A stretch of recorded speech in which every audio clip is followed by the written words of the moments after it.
Constant learning approach. Be it a fresher or a well-experienced UX designer, you're not gonna learn everything or know everything about UX design. So what do? Make sure that you have a constant learning approach implemented throughout your career and you spend good amount of time learning new things, because UX is not a theoretical based subject. You have to do more to learn more, and the more you do, the more you learn, the more you earn.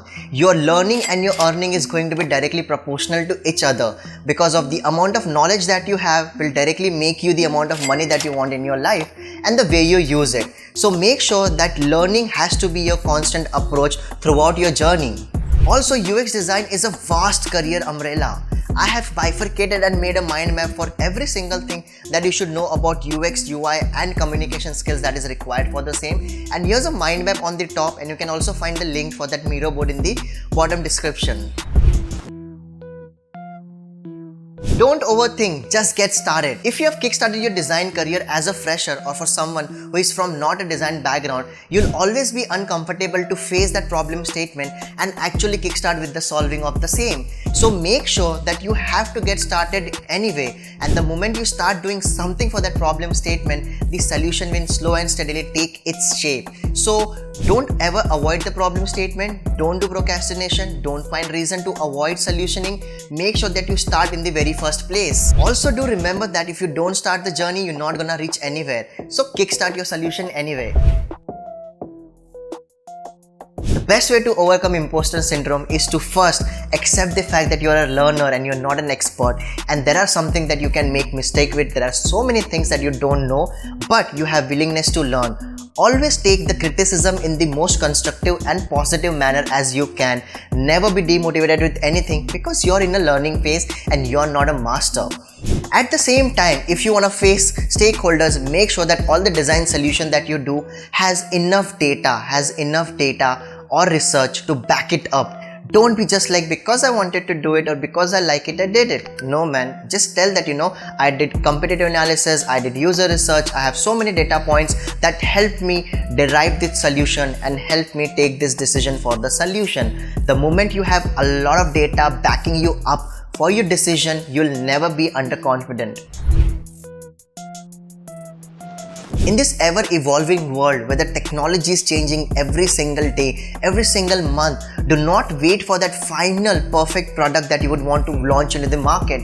Design fast, develop fast, test fast. Make sure that you can use functionalities and methods such as A/B testing and usability testing. A/B testing is simply designing two solutions and making sure that you fiddle around or change some specific aspect of that solution and then test it with your end users and actually measure which of the solution is doing best in terms of conversion ratio. For as an example, usability testing is all about validating the end solution with the target audience. Usability is a huge topic, but to help you understand, let me give an example. For example, let's just say you have decided to craft a shirt for me which I would love to wear and buy from you. You came to me, you asked me a lot of questions that would derive my likes, dislike, my colors, my preferences, which will help you design an actual shirt for me. And now what did you do? You designed the solution, you created the shirt, and now you directly uploaded it to e-commerce website and gave me the link saying that, what, Anirudh, here's a shirt for you, why don't you go and buy?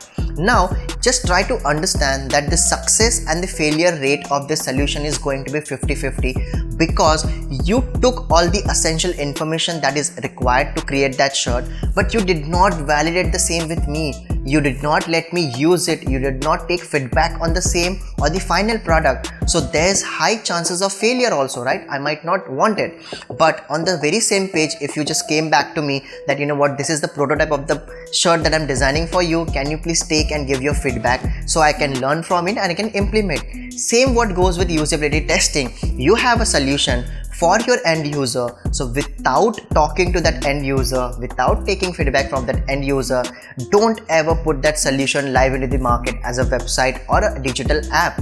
That is what usability testing is all about, actually identifying usability issues and other problems that the solution is facing which does not allow user to use it efficiently. As simple as that. Constant feedback mechanism. Make sure that you take insightful and actionable data from your end users or the customer, based on which you can reiterate and make that solution efficient if it is not at all. Make the most of the methods such as NPS score and customer satisfactory score. NPS score stands for Net Promoter Score, which means that you have to take some input from the user based on the product that they are using. So every single time your product is live into the market, make sure that you give contextual nudges to your customer for any specific reason. You might have actually experienced it while using a e-commerce product or a food delivery app. Every time your food is delivered to you, you would always get a nudge saying that, you know what, from a scale of 1 to 10, how would you like to rate your overall experience, or the experience of the delivery, or the experience of the food quality. That is what NPS is all about, Net Promoter Score. You ask, you take feedback from the users about the product. Second method is customer satisfactory score, where you actually take the generic understanding and feedback from the user. What do they actually think about your product? So you can have multiple questionnaires given back to the users and take score on each and every question that you have, and then make sure that you take action and improve your product based on customer satisfactory score. Set the right KPI. KPIs are basically key performing indicators which actually help you measure the overall return on investment of your UX exercise that you're doing eventually in your company. Forget about the reach and impression, focus on the funnel drops. For example, login page to homepage, homepage to search, search to product description page to cart and payment, and so on and so forth. Make sure that you measure all the user behavior on such pages and actually calculate the funnel drops. You can always use analytical tools such as CleverTap, InspectLet, User Experier, and also Google Analytical Tools. Now let me actually explain you what is a funnel drop with an example. So here's an e-commerce website where I wanted to go and buy an iPhone chargers very quickly. So I went to the website, I started searching for iPhone chargers, I found one, and I want to buy one right now. Now what happens is, once I wanted to buy, it's asking me to actually log in or create a profile, and I don't have a profile right now. And that is the actual user behavior, right? Nobody wants to go to e-commerce website and randomly create your profile on that.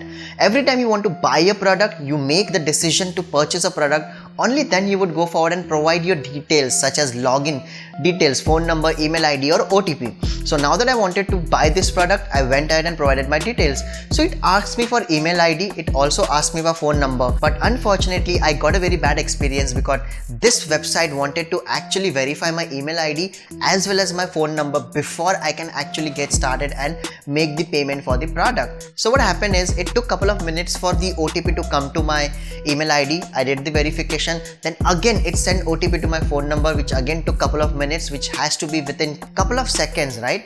And then it almost took me a couple of minutes to complete the entire journey. Now at this any given moment, their user can actually be dropped off from the website and go back to other website and actually make the payment and buy the product from other website. This is the actual best example of a funnel drop. You came from home page to search page to cart page to login page, and from login page you wanted to make a payment but you could not. So this is a funnel drop. You need to observe this with a lot of analytical tools, some of which I have already explained, and then fix that funnel drop. Maybe just doing a small competitive analysis will let you know that most of the other products are just taking one mobile phone OTP verification and allowing users to go forward to the payment page. Networking and collaboration. Now this is one of the skills that I have learned in the very hard manner. In design domain and in design career, networking and collaborating with like-minded people and other cross-domain people is very important. For example, something that took me 2 years to achieve in my life, if I had right people in my network and right collaboration skill, I would have got it within couple of months. And that is the best example of networking and its power eventually. You can get started by networking doing on LinkedIn, Discord, Slack, and other communities where you can join with like-minded and cross-collaborative people and start talking to them and make sure that you collaborate very nicely. So select the medium whatever works for you, for example Slack, LinkedIn, or Discord, and get started with the networking today itself right after you watch this video. That's all about the most important 7 learnings that I wanted to share from my career. There are millions of other things that I can share with you, but to be very honest, you don't have to stress on a lot of other things, because the moment you gradually grow from one point to another, your things and your learning will fall in its own place and you'll get to figure out every other thing. So do not stress on yourself, just have a constant learning process, network with a lot of people. That's all for the day. I'm gonna see you in the next video.